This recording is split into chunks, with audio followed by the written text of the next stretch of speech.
Beyond the pale. Beyond the pale it is idiomatic expression. त्याचा अर्थ असतो unacceptable. हे सगळं ऍक्सेप्टेबल आहे. On Rajasthan drama. राजस्थानमध्ये जे काही घडतंय ते सगळ्याचं सगळं कसं आहे, अनएक्सेप्टेबल आहे. त्याला आपण ऍक्सेप्ट करू शकत नाही, अस्वीकारार्ह असं त्याला म्हणू शकतो. ठीक आहे. फ्रँकलिन रुझवेल्ट यांची एक सेईंग आहे. यांनी त्याच्याशी रिलेटेड, पॉलिटिक्सशी रिलेटेड म्हटलेलं आहे काही, ते आपण ऐकूयात. In politics nothing happens by accident. पॉलिटिक्समध्ये काहीही ऍक्सिडेंटली होत नाही. तर if it happens you can bet it was plan that way. जर समजा तसं घडतंय काही जे की तुम्हाला वाटतं ऍक्सिडेंटल आहे, तर चॅलेंज लावून सांगतं की ते काय असायला पाहिजे, इट वॉज प्लॅन दॅट वे. ते त्या वेनी होणार असं प्लॅन केलेलं आहे, असं फ्रँकलिन रुझवेल्ट यांचं म्हणणं आहे. ठीक आहे. चला तर बघूया आजचं एडिटोरियल काय सांगतंय. Ashok Gehlot has managed the crisis, but Rajasthan is in for a prolonged political drama. Ashok Gehlot यांनी मॅनेज केलंय जे की राजस्थानमध्ये क्रायसिस चालू होतं ते थोडंफार मॅनेज केलंय, पण तरी सुद्धा Rajasthan is in a prolong means long term, बऱ्याच दिवसांसाठी पॉलिटिकल ड्रामा. पण राजस्थान मध्ये अजूनही बऱ्यापैकी जो पॉलिटिकल ड्रामा आहे तो अजूनही काय संपलेला नाहीये, तो अजूनही चालू आहे. ओके.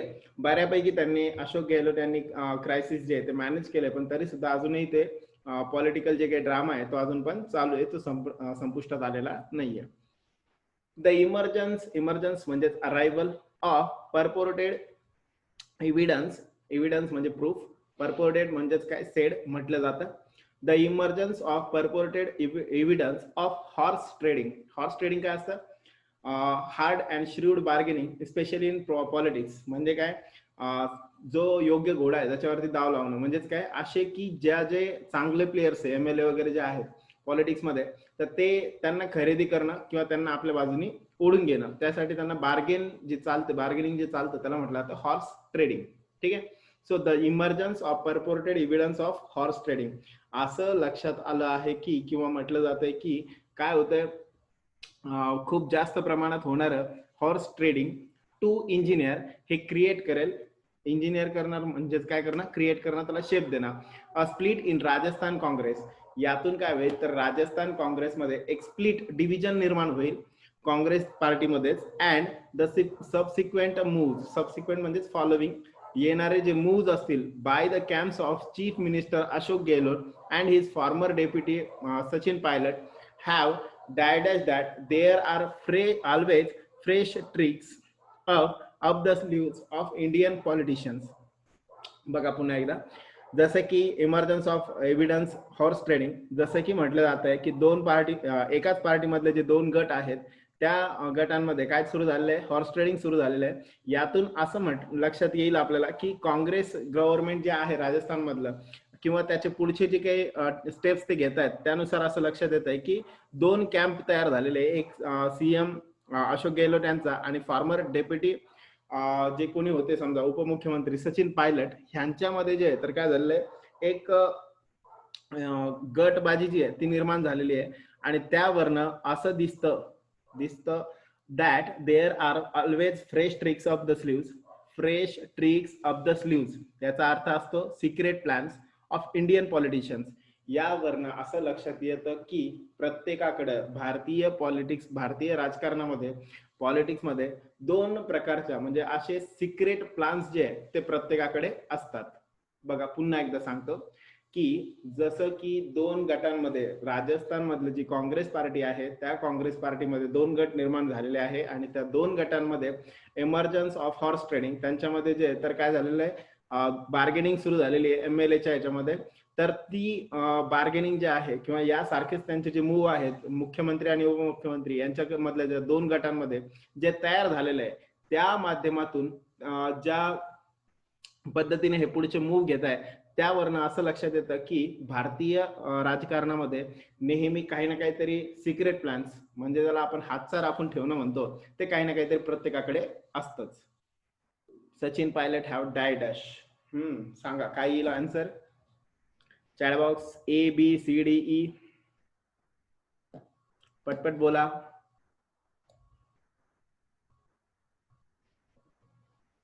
बोलो जल्दी.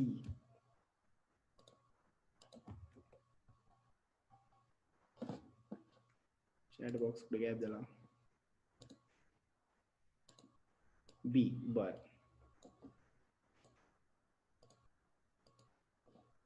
बी बी बी सगळ्यांचं म्हणणं आहे शोन. करेक्ट आन्सर आहे बी. करेक्ट आहे. B is the correct answer. काय येईल मग answer? Be shown, have shown. ठीक आहे. त्यानंतर आता पुढे बघूया. The opposing sides have presented varying means बदलणारे, वेगवेगळे, डिफरंट ज्याला म्हणू शकतो आपण. प्रेझेंटेड डिफरंट अकाउंट्स ऑफ म्हणजेच काय इथे जे म्हटलं जात आहे ते the opposing sides have presented varying, वेगवेगळ्या पद्धतीचे जे काही ऑपोजिंग साइड्स आहेत त्या ज्या पद्धतीने अकाउंट्स सांगतायत किंवा बोलतायत of what lead to the political crisis.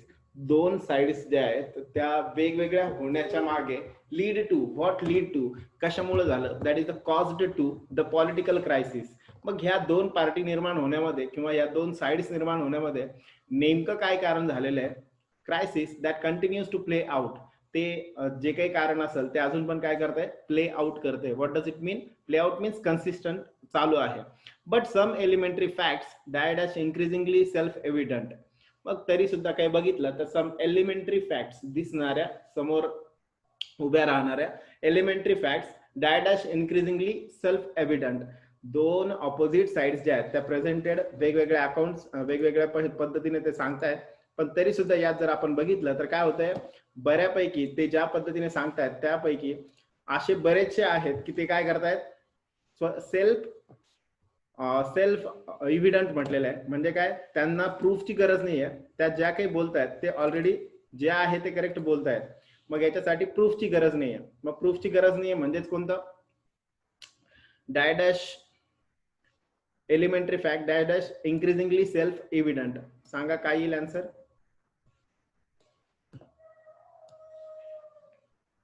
Sims नाही येणार. Ishana A, R K A, Yogita A. Very good, correct answer आहे ए. काय होतं बघा, the opposing sides have presented warring accounts of what lead to the political crisis that continues to play out. मग जसं की या दोन साइड ज्या आहेत त्या तयार होत आहेत, समोर येत आहेत, त्यातून असं लक्षात येतं की ह्या होण्याच्या मागे कारण काय आहे? ते crisis that continues to play out, जे की अजूनही प्ले करत आहे, अजूनही ते कारण एक्झिस्टन्स आहे त्याचा. बट सम एलिमेंटरी फॅक्ट, पण समोर येणाऱ्या फॅक्ट्स अशा आहेत की त्या अपियर, त्या समोर येत आहेत इन्क्रीजिंगली सेल्फ एव्हिडंट. जरी त्याचं मेन कारण कळत नसलं तरी सुद्धा स्वतः त्या प्रूफ देत आहेत, स्वतःच काही गोष्टी सांगतायत, क्लिअर करतायत. अशा काही गोष्टी आपल्या समोर आलेल्या आहेत. मेन कारण जरी समोर येत नसलं तरी सुद्धा अशा काही गोष्टी आहेत की ज्या गोष्टींमुळे काय होते, सेल्फ एव्हिडंट आहे, स्वतःबद्दल त्या एव्हिडंट देत आहेत, प्रूफ देत आहेत. ठीक आहे. Mister Pilot has been acting in tandem. In tandem याचा अर्थ असतो की सोबत काम करणं. In tandem. ठीक आहे. Mister Pilot has been acting in tandem if not in connivance. Connivance means collaboration, सोबत. इफ आणि नॉट आलेले आहे त्यामुळे बघून घ्या वाक्याचा सेन्स जो आहे तो बदलतो. If not in connivance with the BJP though there can be a dispute regarding the end game. बघा, mister Pilot has been acting in tandem, ज्यांच्या सोबत ते ऑलरेडी काम करतायत. कोण? Mister Pilot. If not in connivance, जर ते कोणासोबत बीजेपी सोबत काम करत नाहीये तर though there can be a dispute regarding the end game. म्हणजेच काय, मिस्टर पायलट जे की ऑलरेडी काँग्रेस मधले ते बीजेपी सोबत जर काम करत नाहीये, जर असं आपण कन्सिडर केलं, इफ म्हटलेलं आहे, तर खरंच काय होईल, याच्यामधलं जे एंड गेम जे असेल त्यातलं डिस्प्यूट जे आहे ते आपल्याला काय करता येईल, डिस्प्यूट त्यामध्ये उभं राहू शकत नाही. म्हणजेच काय, इथं जे काही केलं जात आहे, if not in connivance with the BJP, जर ते बीजेपी सोबत काम करत नाही तर काय करतायत, जर आपण बघितलं तर मिस्टर पायलट हे काय करतायत, बीजेपी सोबत जाऊन काम करतायत. आणि म्हणूनच काय होणार आहे, regarding the end game, end game जे आहे म्हणजेच काय, रिझल्ट जो असणार आहे तो काहीतरी वेगळा असणार आहे. ओके, पुढे. A charitable view of this action is that he merely wanted to increase the pressure on the Congress central leadership to dash in the prolonged turf war. Turf war म्हणजे काय असतं?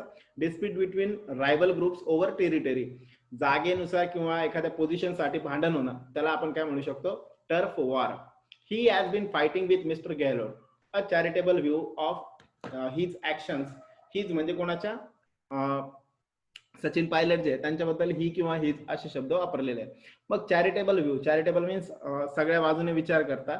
अ charitable view of his actions, जर आपण त्यांच्या ऍक्शन्सचा विचार केला जरा सॉफ्ट कॉर्नर ठेवून, is that he merely means क्वचितच wanted to increase the pressure, जर त्यांना या माध्यमातून फक्त प्रेशर क्रिएट करायचं होतं कुठे? काँग्रेस सेंट्रल लीडरशिप, जी काँग्रेस सेंट्रल लीडरशिप आहे त्यांच्यावरती फक्त प्रेशर क्रिएट करायचं होतं to dash in the prolong turf war, जे की बऱ्याच दिवसांचं चाललेलं जागे संदर्भात. म्हणजेच काय, सचिन पायलट यांचं जे म्हणणं आहे की सीएम म्हणून ते असले पाहिजे ते, आणि इकडे ऑलरेडी जे सीएम आहेत ते, यांच्यामधलं ह्या जागेसाठीचा जो वाद आहे त्याच्याशी रिलेटेड फक्त सेंट्रलनी लक्ष द्यावं हेच फक्त असेल तर he has been fighting with mister Gehlot, जे की कोणासोबत होत आहे? गेहलोट यांच्यासोबत. सो काय येईल आन्सर? इन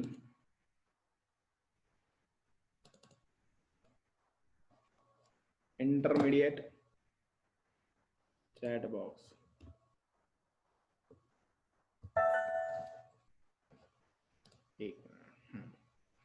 आलाय काय म्हणणे? शेखर म्हणतायत सी, इथापे मोनिका सी, आरती सी, जितेंद्र ए. ठीक आहे. इंटरमिडिएट जर मी 2 वापरलंय तर त्यासोबत इंटरमिडिएट नाही येणार. ठीक आहे. मग इंटरवेन त्यासारखं व्हर्ब म्हणून फॉर्म वापरला जाऊ शकतो. इंटरमिडिएट हा एखादा इंटरमिडियरी, एखादा पर्सन किंवा संस्था अशांची रिलेटेड आपण म्हणू शकतो. ठीक आहे. So intervene is the proper word जो की वर्ब फॉर्म म्हणून इथं वापरला जाऊ शकतो. So the C is correct answer. So जसे की आपण चॅरिटेबल व्ह्यू बघितला की या माध्यमातून फक्त सचिन पायलट यांना काय करायचं होतं, तर मिस्टर गेहलोट आणि पायलट यांच्यामध्ये जो वाद चालला होता सीएमच्या पोस्ट साठीचा, त्या पोस्टवरती काँग्रेसनी की सेंट्रल काँग्रेस मिनिस्ट्री जे आहे त्यांनी काय करावं, फक्त लक्ष द्यावं. हा जर त्यांचा व्ह्यू असेल तर काय होऊ शकतं? एक चॅरिटेबल व्ह्यू आपण म्हणू शकतो की त्या पद्धतीने ते त्यांनी केलेलं असू शकतं. हे एक कारण सेल्फ एव्हिडंट त्याच्यासाठी आहे. अजून पुढे, and it is certainly not beyond comprehension, आणि हे समजण्या पलीकडे नाहीये, एकदम सोपं आहे, सहज लक्षात येण्यासारखं आहे.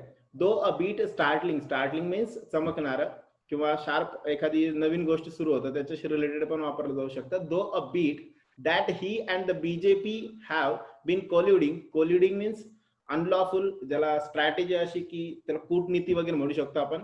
सो अशी जी आहे जी कोलाइड होणारी अनलॉफुल आहे, इलिगल आहे. पॉलिटिक्स मध्ये एखाद्याचा फायदा व्हावा, स्वतःचा फायदा व्हावा म्हणून दुसऱ्याला कमी करणं, डावलणं, याच्याशी रिलेटेड आपण जे म्हणतोय दॅट इज द कोलाइड. ठीक आहे. So that is unlawful activity. It is certainly not beyond comprehension, हे आपल्या समजण्याच्या पलीकडे नाहीये. Though a bit startling that he and the BJP have been colluding to knock dash the government he himself was part of until a few days ago. ज्या government सोबत तो आतापर्यंत काम करत होता त्याच गव्हर्नमेंटच्या विरोधात असं काम करणं, बीजेपी सोबत जाणं, हे नॉक डॅश काय येईल सांगा? Knock into, knock out, knock over, knock down, knock in, काय येईल अंदाज सांगा?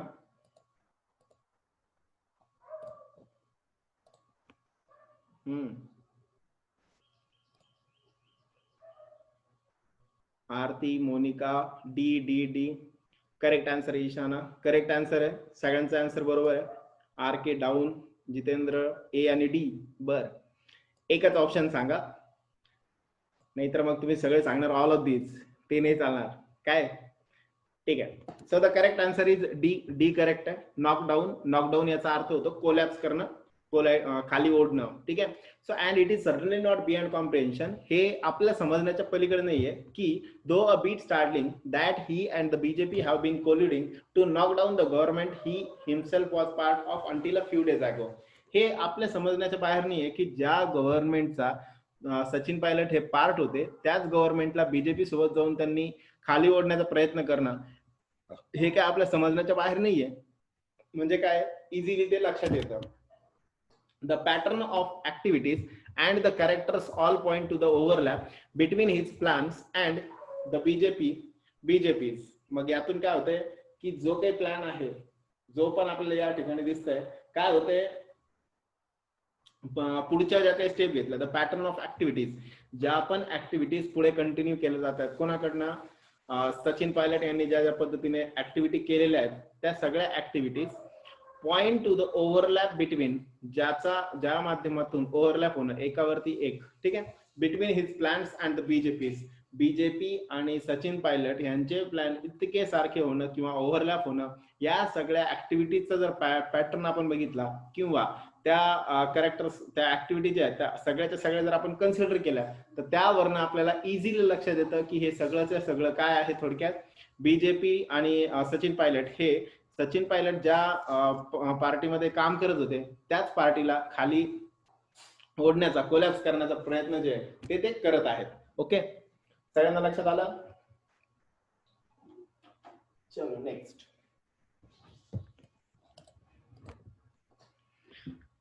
Even before Mr. Pilot made public his dash with Mr. Gehlot, the MLAs supporting him were rounded up in a resort in BJP rule Haryana. आपण last याच्यामध्ये बघितलं होतं की mister Pilot यांनी काय केलं होतं, हरियाणा मधल्या एका रेसॉर्ट मध्ये, जे बीजेपी रूल्ड असा हरियाणा स्टेट आहे, तिथे एक मीटिंग घेतली होती. म्हणून even before mister Pilot made public his dash with mister Gehlot यांच्यासोबत त्यांचं काय होतं, प्लेजर, डिसप्लेजर, सॉरो, सांगा अंदाज, सॅटिस्फॅक्शन, अवे, काय होतं? प्लेजर म्हणतायत काही जण, डिसप्लेजर, ठीक आहे, डिसप्लेजर आणि सॉरो काही जणांचं म्हणणं आहे. ठीक आहे, correct answer is displeasure. Sorrow तर म्हणता येणार नाही, सॉरो काय असतं, दुःख. मग ते काय असतं, कुणीतरी गेलं, काहीतरी झालं, तर त्यावेळेस आपण त्याला सॉरो म्हणू शकतो. म्हणून even before mister Pilot made public his displeasure with mister Gehlot यांच्यासोबत त्यांचं काय होतं, डिसप्लेजर होतं. आणि ते डिसप्लेजर जे आहे ते इथं त्यांनी जे आहे पब्लिक समोर ज्यावेळेस सांगितलं, supporting him were rounded up in resort in BJP rule Haryana. जसं की त्यांनी त्यांचं दुःख, डिसप्लेजर जसं की समोर सांगितलं, पब्लिक समोर आणलं, तर त्या माध्यमातून the MLA supporting him were rounded up, जे MLAs आहेत जे मिस्टर गेहलोट यांना सपोर्ट करतात, ते सगळेच्या सगळे MLA इन बीजेपी रूल हरियाणामध्ये जे बीजेपी जिथं राज्य आहे त्या ठिकाणी एका रिसॉर्ट मध्ये जमलेले होते. रायझिंग अ ग्रीवान्स, यामुळेच एक grievance within the party, whether with the central leadership or in the legislative party did not need such a step. मग यामधून काय झालं, या माध्यमातून, त्या रिसॉर्टच्या माध्यमातून एक ग्रीवान्स, एक डिस्प्यूट जे आहे, एक भांडण जे आहे, एक वाद जे आहे ते पार्टीमध्ये तयार झालेले आहे.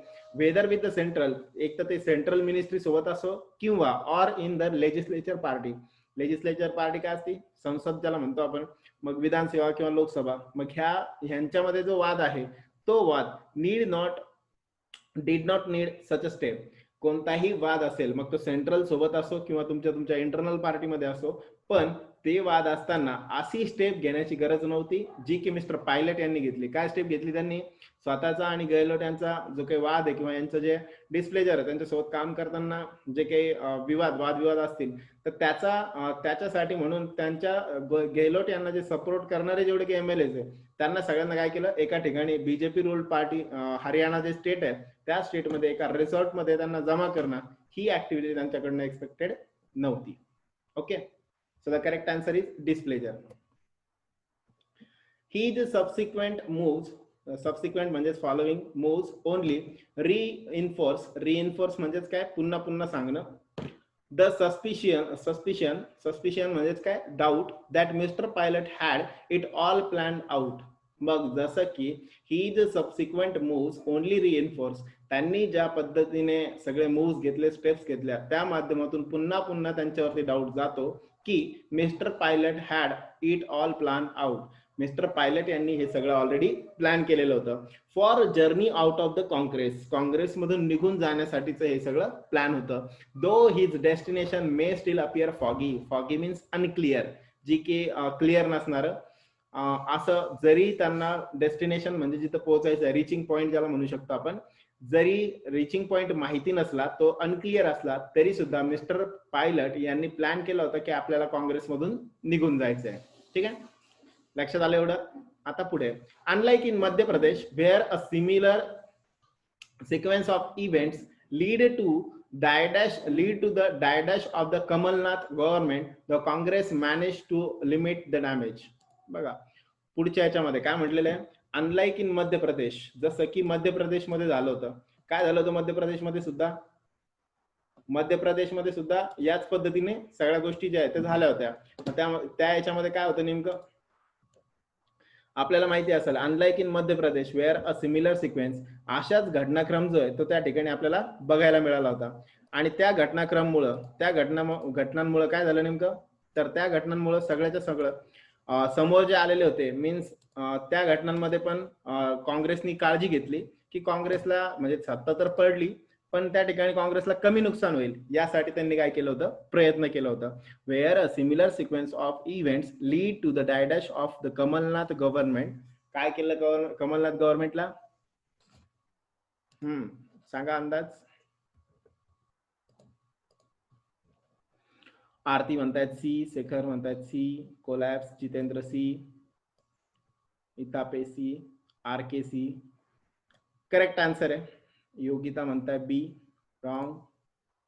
बी रॉंग. मिनिमाइज नाही होणार, तर ते काय होईल, कोलॅप्स होईल. ठीक आहे, सो मध्य प्रदेश गव्हर्नमेंट जे आहे ते काय करून टाकलं, मिनिमाइज नाही केलं, तर त्याला काय केलं, कोलॅप्स केलं, पाडलं. ठीक आहे.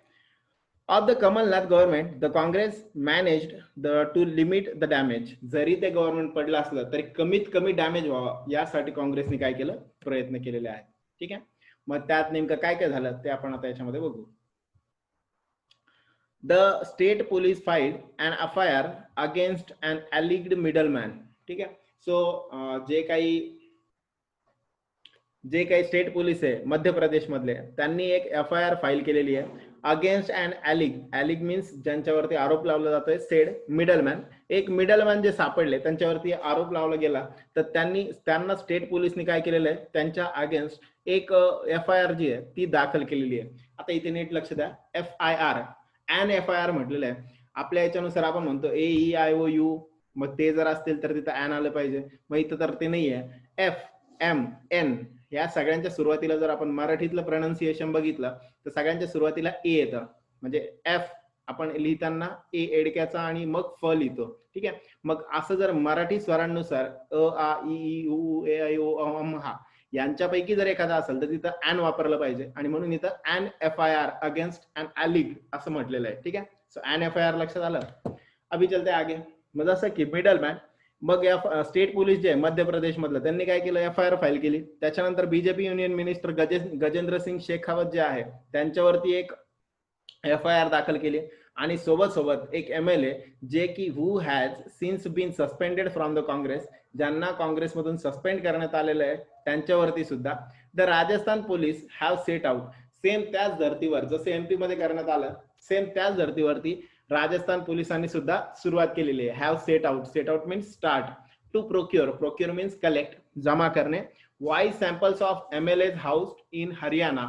मग जसं की MP पोलिसने केलं सेम तशाच पद्धतीने जे पण राजस्थान पोलीस आहेत त्यांनी सुद्धा हे स्टार्ट केलंय की वाईज सॅम्पल्स जे आहेत ते जमा केलेले of MLAs house in Haryana.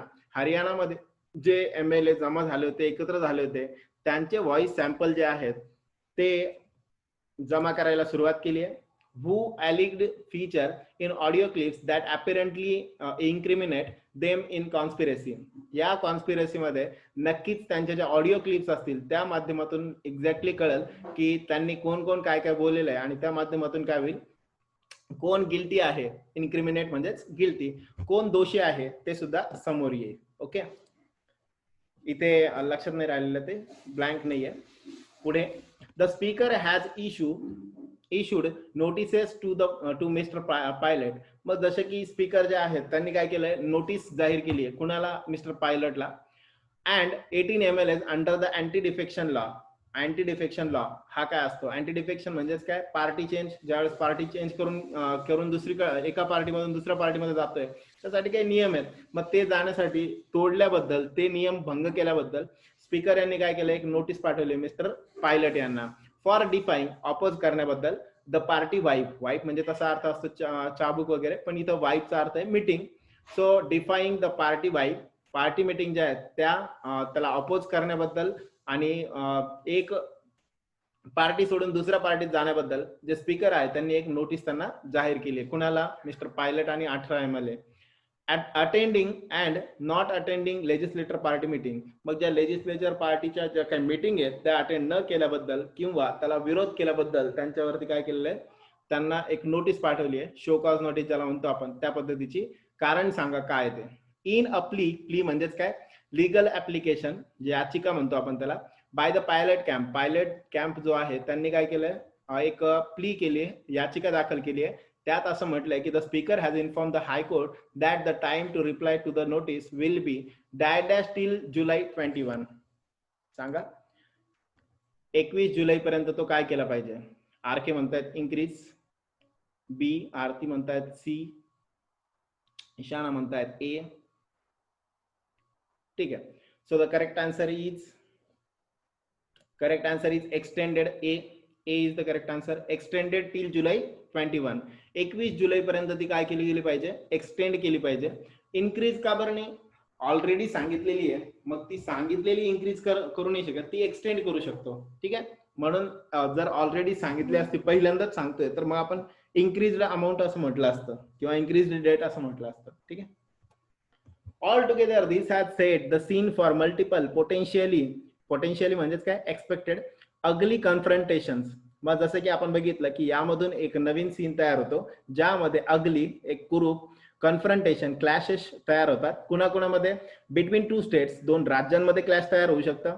A state and the central, एका सेंट्रलमध्ये आणि स्टेटमध्ये, आणि ज्युडिशियरी अँड द लेजिस्लेचर, ज्या पण पार्टीज आहे त्यांच्यामध्ये, आणि लॉ, नियम, आणि ज्युडिशियरी जे आपण म्हणतो समजा, यांच्यामध्ये काय होऊ शकतं, एक वाद निर्माण होऊ शकतो. असा सीन इथे तयार झालेला आहे. Regardless of the final, regardless म्हणजे कशाचाही विचार न करता, ऑफ द फायनल आउटकम्स, नेमकं फायनल आउटकम्स काय असतील याचा विचार न करता, of the legal and legislative procedures, न्याय आणि हक्क यांना विचारात न घेता, देअर इज नो मोरल, तर असं कोणतंही मोरल, नैतिक, और पॉलिटिकल जस्टिफिकेशन, किंवा नैतिक किंवा राजकारणी स्वरूपाचं याच्याबद्दल explanation for this dash attempt to dislodge a democratically elected government. मग असं कोणत्याही पद्धतीचं जस्टिफिकेशन याच्यासोबत देऊ शकत नाही. This dash attempt to dislodge a democratically elected government, जे की लोकशाही पद्धतीने निवडून दिलेलं जे काही गव्हर्नमेंट आहे त्या गव्हर्नमेंटला रिमूव्ह करण्यासाठी ही जी पद्धती वापरली गेली. म्हणजे कशी पद्धती, B B B, Shekhar, R K, Jitendra, correct answer आहे B is the correct answer.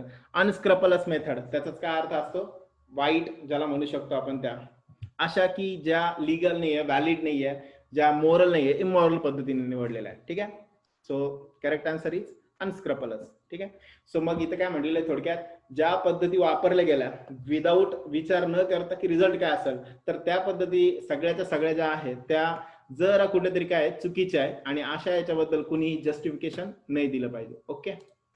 And last one, that this is happening a second time in the mist. मग हे असंच दुसऱ्यांदा घडतंय, म्हणजे पहिल्यांदा कुठं एमपी मध्ये आणि दुसऱ्यांदा राजस्थानमध्ये, बिटवीन ऑफ अन ऍडव्हान्सिंग पॅन्डेमिक, जसं की पॅन्डेमिक वाढलं जात आहे, म्हणजे रोगराई, महारोग ज्याला म्हणतो आपण, ती पसरते. अ बॉर्डर कॉन्फ्लिक्ट, एका ठिकाणी कॉन्फ्लिक्ट चालू आहे बॉर्डर बद्दल, चायना आणि इंडिया वॉर. आणि तिसरं कारण म्हणजे इकॉनॉमिक स्लोडाऊन आहे. मग हे सगळे असताना राजकारणामध्ये अशा पद्धतीचं काहीतरी करणं इज बियॉन्ड द पेल. हे काय आहे, अनएक्सपेक्टेड आहे. आपल्या समोर एवढे सगळे प्रॉब्लेम असताना मध्येच असं काहीतरी उभं करणं पॉलिटिकली, हे कुठेतरी काय आहे, बियॉन्ड द पेल, विचाराबाहेर आहे, अनएक्सपेक्टेड, अनएक्सेप्टेबल आहे. that these get passed dash as a fight for inner party democracy or recognition of talent is just preposterous. म्हणजेच काय, जर आपण बघितलं that this gets passed dash passed सांगा, what does it mean? Past of बर of म्हणणे काही जणांचं बी विथ, ठीक आहे. सो यात जर आपण बघितलं तर passed O double F off असतं. पास्ट ऑफ म्हणजेच हॅपन घडणं. मग जे काही घडलं जातंय as a fight for inner party democracy, party मधले वाद असतील किंवा talent is just preposterous म्हणजेच काय विचाराबाहेर किंवा अनऍक्सेप्टेबल ज्याला म्हणू शकतो. मग ज्या पद्धतीचे इंटरनल वाद असतील किंवा बाकी असेल, हे सगळं काय विश्वास ठेवण्याच्या पलीकडचं आहे.